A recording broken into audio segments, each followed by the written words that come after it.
Did you know that for Daredevil Born Again, it is named after the 1986 comic book story arc Born Again, which was written by Frank Miller. But this TV show is not a direct adaptation.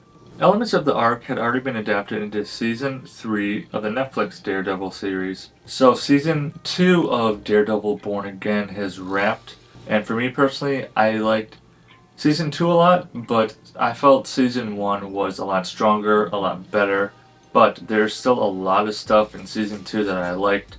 There's some stuff I didn't like, but of course, as always, I'm going to get into what I liked first, and then get into what I didn't like second. And if you'd like to see what my thoughts were on Season 1 of Daredevil Born Again, I'm going to leave a link in the description for you to check out if you are interested. And remember to like and subscribe, and what are your hopes for Season 3 of Daredevil Born Again? Let me know in the comments below. First thing I liked about Season 2, and really my favorite thing, was the action, the fight choreography. There were 3 big action moments in this season that really stood out to me, that really just reminded me just how solid Daredevil Born Again has been when it comes to fights, the brutality, the grittiness of it, like just no pulling punches. And the first one is Bullseye pretending to be Frank Castle in that restaurant.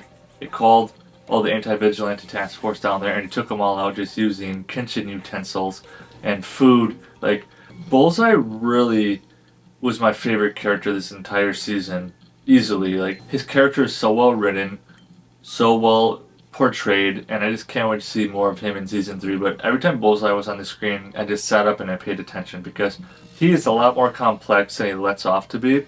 And just whenever he fights, whenever we get to see the classic Bullseye moves, and just, you never really know what he's going to do, how he's going to utilize stuff. You just know he's unstoppable. It's going to be super entertaining. Second fight scene I really liked was whenever Jessica Jones was involved with the fight scenes with Daredevil. She wasn't involved as much as I thought she would be. She does have a few fight scenes. Not a lot though. I kind of wanted her to be utilized a little bit more because, I mean, I'm a big Jessica Jones fan. I absolutely love this show. So glad she got to be included in this season. We got to see a little bit more into what she's like now. She's a mother. She's married to Luke Cage. Her powers are in and out. She's not as strong as she used to be. So we get a little bit of that. We get a little bit of seeing Jessica just a little bit weak. Not as strong as she usually is, but she still packs a punch. And then, of course, you can't have Daredevil without a hallway fight scene. And I gotta say, the last, like, 15-20 minutes of the finale, that was top tier. That was what everyone has been waiting for this entire season, is a hallway fight scene. But how it was done was just beautiful.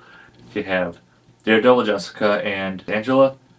And then you have Fisk on the other side fighting all these protesters, but they're both hallway fight scenes, and the cuts between them are just seamless.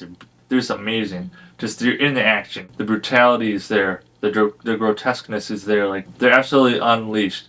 Fisk is unleashed, Daredevil is unleashed, and they're all coming to a head.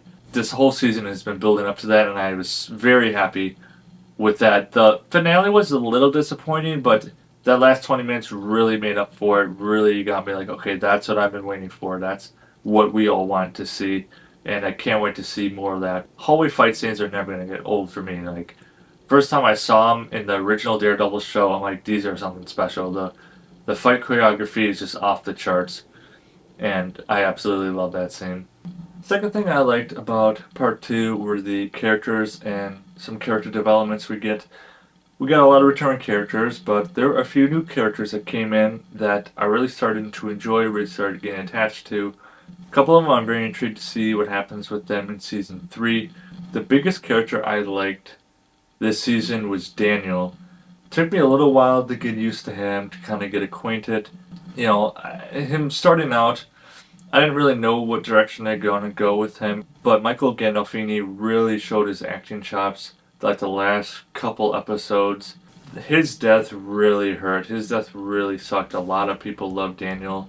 I'm still so mad about that. A lot of people are. He didn't have to do it, but see, that shows you what kind of a man Daniel was. He was willing to stand up to even Fisk, to Buck, to protect someone he loved. Daniel loved BB a lot more than BB loved Daniel. Honestly, I think BB was just using Daniel the whole time. I don't think she ever really cared about him. I mean, she obviously knew that he liked her. It definitely wasn't reciprocated. Daniel, phenomenal performance. There were a few scenes he sounded and acted just like his late father. So, man, I think Michael's got a great future ahead of him. So here are the things I didn't like. So the biggest downfall of this season was the writing. Two major characters, I think the writing was pretty weak, kind of lazy. I don't really know what happened between this season and last season. The writing last season was a lot better for Karen and Fisk. The writing for them this season was very lackluster, lost a lot of energy, lost a lot of good writing. Karen, I couldn't stand her this season. If I'm being honest, I really couldn't stand Karen this season. She acted a lot like a Karen. Her writing was just awful. I mean, she kind of the girl boss moments, yes, but also like arrogant, insufferable moments. Just kind of, I don't know what they did with her character, but honestly, I think they ruined Karen's character this season. She was just too much to put up with. I mean, but Matt did a great job of dealing with all of her frustrations and emotions and all the stuff she was feeling, but Karen's not like that. The original Daredevil show, Karen was never like that, and for some reason this season she is an insufferable Karen for some reason. So that was disappointing. But Fisk was my biggest disappointment. Now I love Wilson Fisk, Kingpin, Vincent D'Onofrio. You can never cast someone better than that. Honestly, Vincent was born to play Kingpin.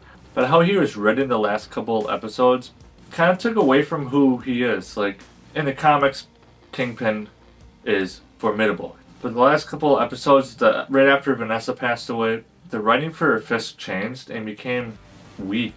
Like, he was crying all the time. You know, he let his emotions show. He just wasn't scary. Doesn't look like that. He's not that kind of guy. Like, I wanted him to start tearing people apart, literally, over his anger and his frustration for losing Vanessa, that he has to do something with all that. Misplaced anger goes somewhere. No, he's just soft and weak, and I hated it. But then we got him back. The last episode was awesome. Like, last episode, we got to see Fisk back to where I wanted him to be. Great writing for him, great action. Can't wait to see how they utilize Fisk in Season 3, because it's going to be a very different kind of Fisk, I believe. I can't wait to see that. There's a few other characters that we get introduced to this season. I hope they get more screen time. Mr. Charles is the biggest one. I'm very interested to see what his role is going to be. I think he's going to rise up, and he's going to be more of the main characters than he was in this season. But with all that being said, I still really enjoyed this season. Like I said, Season 1 was better, stronger, in my opinion, but this season was still good. There's still so many great things about this season. So I'm going to Season 3 with some high expectations, hopefulness, optimism. I hope it's good. I really do. Hope some things change. Hope we get some great villains, some great character arcs, great stories, great action, all that stuff. So for Season 2 of Daredevil Born Again, I'm going to give it a 7 out of 10 Mudflaps. Remember, leave me a thumbs up and drop the comments below. What are your hopes for Season 3 of Daredevil Born Again? See you soon.